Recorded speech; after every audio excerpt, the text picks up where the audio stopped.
Hello everyone, मेरे YouTube channel में आप सबका स्वागत है। अगर आप एनसीईआरटी की इंग्लिश और सामाजिक पढ़ना चाहते हैं तो इस चैनल को सब्सक्राइब करें और बेल आइकन को दबाएं ताकि आपको सारे नोटिफिकेशन मिलते रहें और आप अपने सिलेबस को पढ़ते रहें। आज हम करेंगे 8th क्लास की सामाजिक एवं राजनीतिक जीवन बुक का 7th लेसन, जिसका नाम है हाशियाकरण की समझ। इस लेसन में हम पता लगाएंगे कि हाशियाकरण क्या होता है। आपने देखा होगा कि जब आप कॉपी पर लिखते हो तो उसके बाएं तरफ थोड़ी जगह खाली छोड़ देते हैं और उसके ऊपर की तरफ भी जगह खाली होती है, और आप कॉपी के पेज के बीच में लिखते हो, यानी कि ऊपर से थोड़ी जगह छोड़कर लिखना शुरू करते हो और बाएं तरफ भी जगह खाली छोड़ देते हो। तो इस खाली जगह को ही हाशिया कहते हैं या हाशियाकरण कहते हैं।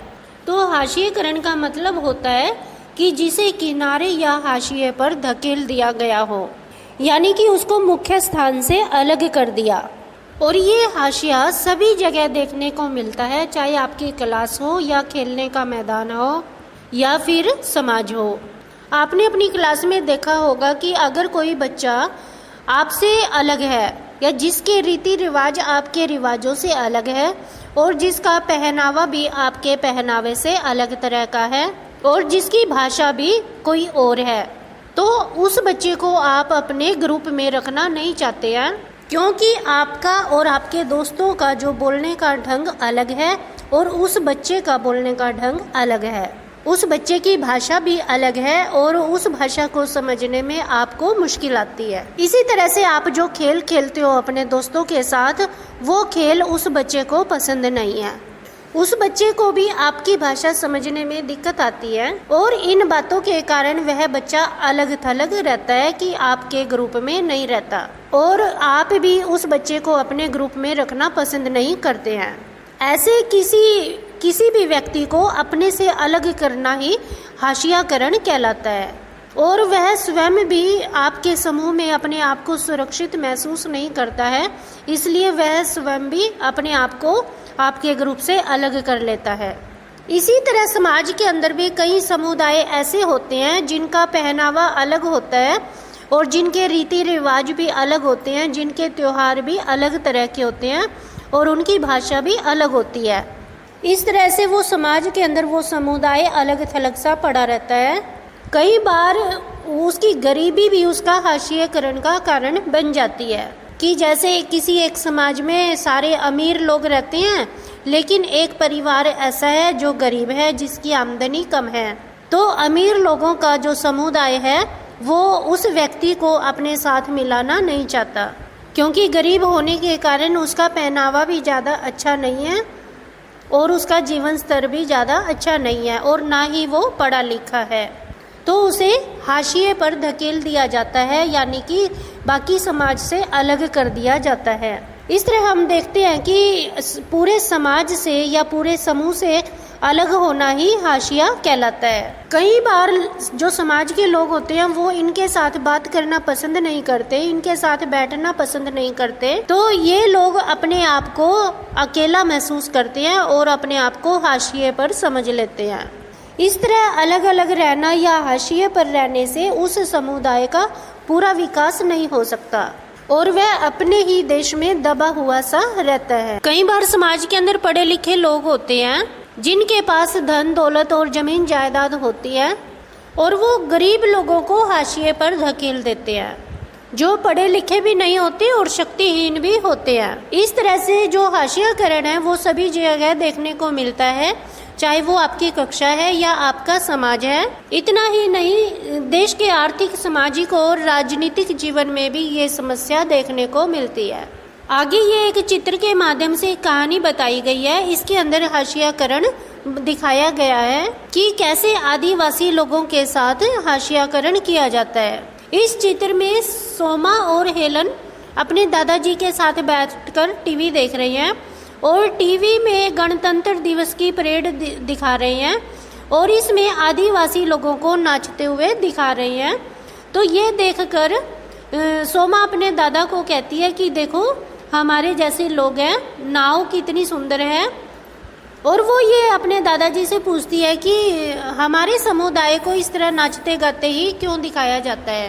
तो उसके दादाजी उसे बताते हैं कि क्योंकि देश के बाकी के लोग उनके बारे में ज़्यादा कुछ नहीं जानते हैं और क्योंकि दुनिया के लोग बहुत समृद्ध हैं और उन्हें पिछड़ा हुआ समझते हैं। उन्हें ये नहीं पता कि जो आदिवासी लोग हैं जब वो जंगलों में रहते थे तो वो भी काफी समृद्ध थे। सोमा के दादाजी बताते हैं कि वो उड़ीसा में एक गांव में रहते थे। उन्हें अपनी जरूरत की सारी चीजें जंगल से मिल जाती थी और वो जंगलों की, नदियों की और धरती की बहुत कदर किया करते थे। तभी वन विभाग के अफसर और ठेकेदार आकर उन्हें जंगल छोड़ने के लिए कहते हैं और अगर वो मना करते थे तो उनकी पिटाई की जाती थी, उन्हें घसीटा जाता था अदालत में। क्योंकि वो ज्यादा पढ़े लिखे नहीं होते थे, आदिवासी ज्यादा पढ़े लिखे नहीं होते थे, इसलिए उन्हें कोई वकील भी नहीं मिलता था और ना ही मुकदमा लड़ सकते थे। आदिवासी कोई काम धंधा तो करते नहीं थे कि उन्हें पैसा मिल जाए। वो जंगल में काम करते थे और जो चीज उनको चाहिए होती थी वो जंगल से ही मिल जाती थी। पैसा ना होने के कारण उन्हें वकील नहीं मिलता था। इस तरह से बहुत सारे लोग जंगल छोड़कर चले गए, लेकिन कुछ लोगों ने जाने से मना कर दिया। फिर कुछ अफसर आते हैं और वो उनको बताते हैं कि इस जमीन के नीचे लोहे के भंडार हैं जिनको खनिज पदार्थ कहते हैं और वो उस भंडार को निकालना चाहते हैं और वो आदिवासियों को कहते हैं कि वो उन्हें जमीन बेच दे और बदले में उन्हें नौकरी दी जाएगी। कुछ आदिवासी लोग इस बात को सुनकर खुश हो जाते हैं, जबकि कुछ आदिवासी लोग इस बात से सहमत नहीं होते हैं। तो कुछ लोग तो इसे बेचने के लिए अंगूठे लगा देते हैं और वो ये नहीं जानते कि अंगूठा लगाने से उनका कितना बड़ा नुकसान हो गया है, क्योंकि उनको जो बदले में नौकरी दी जाती है वो कोई छोटी मोटी नौकरी ही होती है या फिर कुछ लोगों को कुछ पैसे दे दिए जाते हैं जो थोड़े ही दिनों में खत्म हो जाते थे। लेकिन ज्यादातर लोगों ने अपनी जमीन नहीं बेची। तो जो लोग अपनी जमीन को नहीं बेचते हैं उनको मारपीट की जाती है, उनके साथ धमकाया जाता है और इस तरह से जबरदस्ती जमीन बेचने के लिए मजबूर किया जाता है। इस तरह सोमा का दादू बताता है कि उनके पास 30 एकड़ जमीन थी, उसको अफसरों ने ले लिया और बदले में थोड़ा सा पैसा दे दिया और उसे वहाँ जंगलों से निकाल दिया गया, जिससे उसके दोस्त और परिवार भी बिखर गया। हम ये कह सकते हैं कि वो जिस समुदाय में रहते थे वो समुदाय बिखर गया। समुदाय के बिखर जाने से उनकी संस्कृति भी बिखर गई और वो उसके बाद दिल्ली में आ जाते हैं और एक कमरा किराए पर ले लेते हैं और रहने लगते हैं। लेकिन जो पैसे उन्हें मिले थे वो कुछ ही दिनों में खत्म हो जाते हैं। कुछ साल के बाद सोमा के पिता की नौकरी लग जाती है और दोनों बच्चों को भी पढ़ने के लिए स्कूल भेजना शुरू कर देते हैं। अब वो बच्चे जब स्कूल में आते हैं तो क्योंकि वो एक समुदाय से संबंध रखते हैं तो उनकी भाषा भी अलग होती है और स्कूल के बाकी बच्चों की भाषा अलग होती है। तो बाकी बच्चे उन्हें अलग अलग रखते हैं क्योंकि उनका पहनावा भी दूसरे बच्चों से अलग है, उनकी भाषा भी अलग है, उनके धर्म भी अलग है। लेकिन कुछ समय के बाद वो दूसरे बच्चों वाली बातें भी सीख जाते हैं। इस तरह हमने देखा कि जो आदिवासी लोग थे जब जंगलों में रहते थे तो कितने आत्मनिर्भर थे, उनकी जरूरतें आसानी से पूरी हो जाती थी और वो जंगलों में बहुत खुश थे। लेकिन जब उन्हें जंगल से बाहर निकाल दिया गया तो उनका जीवन कितना खराब हो जाता है और उन्हें बहुत सारी समस्याओं का सामना करना पड़ता है। आगे हम पढ़ेंगे आदिवासी लोग कौन होते हैं। आदिवासी के बारे में हमने हमारे अतीत में आदिवासी दीकू वाले लेसन में भी पढ़ा था कि आदिवासी कौन होते हैं। आदिवासी शब्द का मतलब होता है मूल निवासी। ये ऐसे लोग होते हैं जो जंगलों में ही रहते हैं और अपने आप को जंगल की संतान मानते हैं। ये अपनी सारी जरूरतें जंगलों से ही पूरा कर लेते हैं, तो ये आत्मनिर्भर होते हैं। और भारत के अंदर लगभग 8% आबादी इन आदिवासियों की है।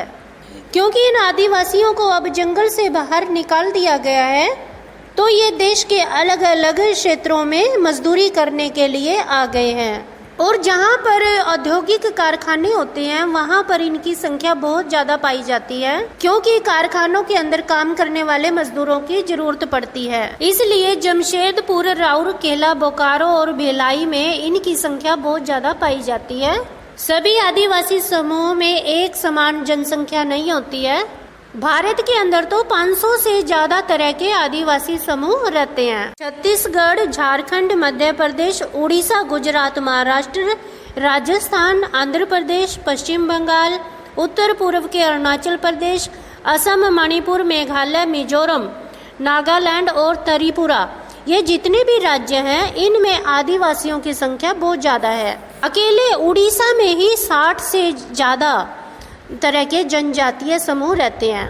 60 प्रकार के समुदाय रहते हैं जो आदिवासी हैं। ये हम पढ़ चुके हैं कि आदिवासी समाज जो है दूसरे समाजों से देखने में बिल्कुल अलग होता है, उनका पहनावा भी अलग होता है और उन समुदायों में ऊंच नीच का फर्क भी बहुत कम होता है कि इन समुदाय के भीतर जो लोग होते हैं वो एक दूसरे को ऊंच नीच नहीं समझते। इस तरह से जो देश के अंदर कुछ समुदाय होते हैं जो जाति के आधार पर होते हैं तो ये उनके बीच में रहना पसंद नहीं करते हैं और ना ही किसी राजा के शासन में रहना पसंद करते हैं, क्योंकि इनके अपने ही धर्म होते हैं और इनका धर्म इस्लाम, हिंदू, ईसाई धर्मों से बिल्कुल अलग होता है।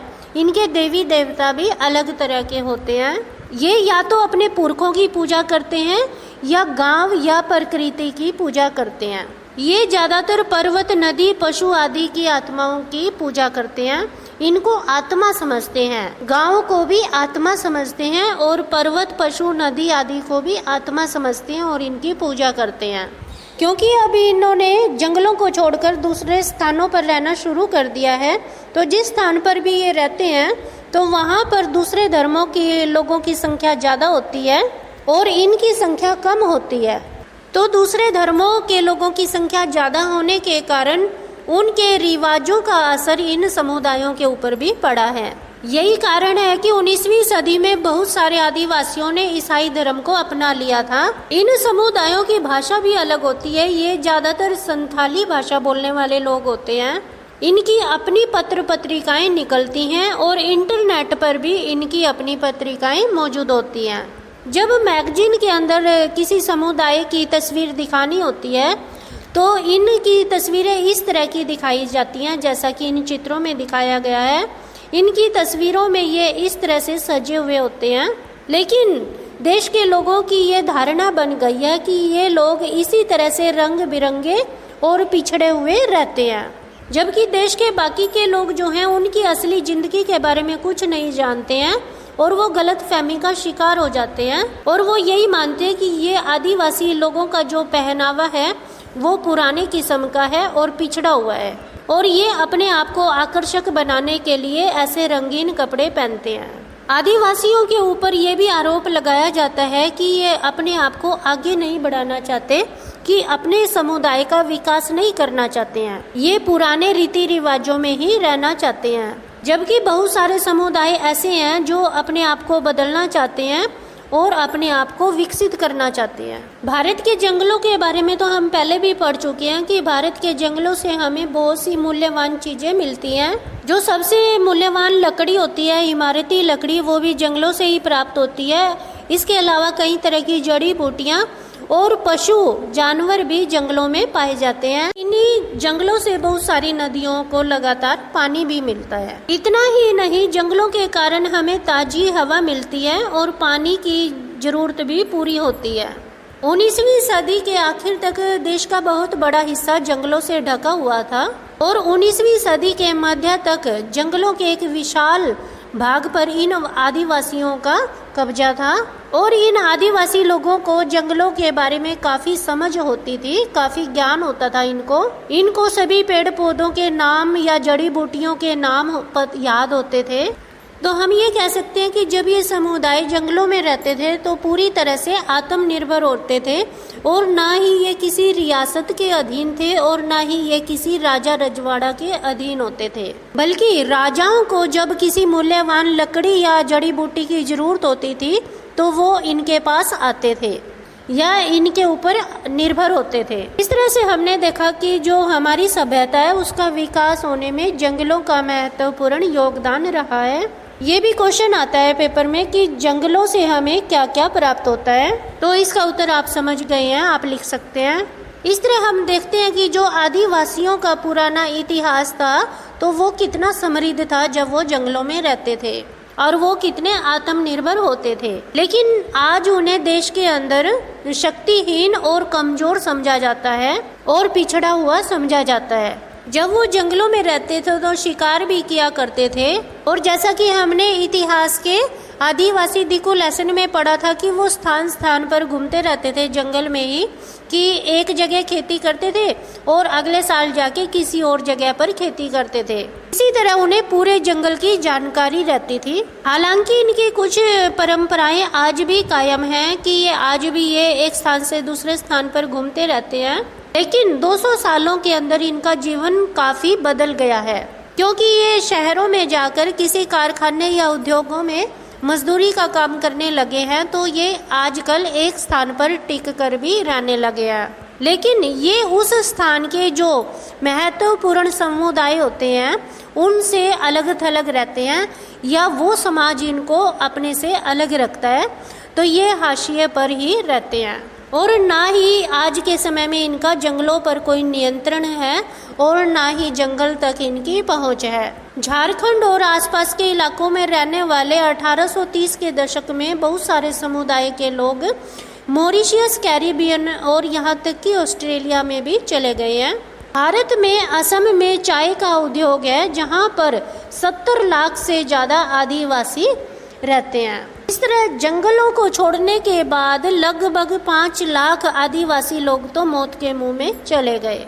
आगे ये चित्र उड़ीसा के कालाहांडी जिले में स्थित न्यामगिरी पहाड़ी का है, और यहाँ पर डोगरिया कोंड नामक आदिवासी समुदाय रहता है। ये समुदाय न्यामगिरी पर्वत को अपना देवता मानता है और इसकी पूजा करता है। लेकिन एक बड़ी एल्यूमिनियम कंपनी यहाँ खान और शोधक संयंत्र लगाना चाहती है, और वो चाहते हैं कि ये समुदाय इस स्थान को छोड़कर चला जाए। लेकिन ये समुदाय नहीं जाना चाहता है, इसलिए ये जमकर विरोध करता है। बल्कि जो पर्यावरणवादी लोग होते हैं वो भी इनका साथ दे रहे हैं, और इस तरह से ये मुकदमा सर्वोच्च न्यायालय में चल रहा है। अब ज़्यादा से ज़्यादा उद्योग लगाने के लिए जंगलों को साफ किया जा रहा है और इमारती लकड़ी को भी काटा जा रहा है, क्योंकि जहाँ पर आदिवासी लोग रहते थे वहाँ पर उस जमीन में कई तरह के खनिज पदार्थ पाए जाते हैं, इसलिए इन लोगों को वहाँ से हटाने का प्रयास करते हैं। और जो देश के शक्तिशाली लोग होते हैं, अमीर लोग होते हैं, वो इनके ऊपर अपना कंट्रोल दिखाते हैं, इनको हटाने की कोशिश करते हैं। कई बार इन्हें जबरदस्ती निकाल दिया जाता है और इनकी जमीन को छीन लिया जाता है। इसके अलावा ये जिस स्थान पर रहते थे उस स्थान पर सैकड़ों बांध बना दिए गए और वो जमीन अब जल में डूबी हुई है। इसके अलावा इनको हटाकर इनकी जमीन पर 54 राष्ट्रीय पार्क बना दिए गए हैं और 372 वन्य जीव अभयारण्य बना दिए गए हैं। ये ऐसे पार्क होते हैं या ऐसे स्थान होते हैं जहाँ पर जंगली जानवरों को सुरक्षित रखा जाता है, क्योंकि बहुत सारे जानवरों की जातियाँ ही खत्म हो रही हैं। तो जैसे चिड़ियाघर होता है ऐसे ही इन जानवरों का पार्क होता है। ऐसा स्थान 1,09,652 वर्ग किलोमीटर है।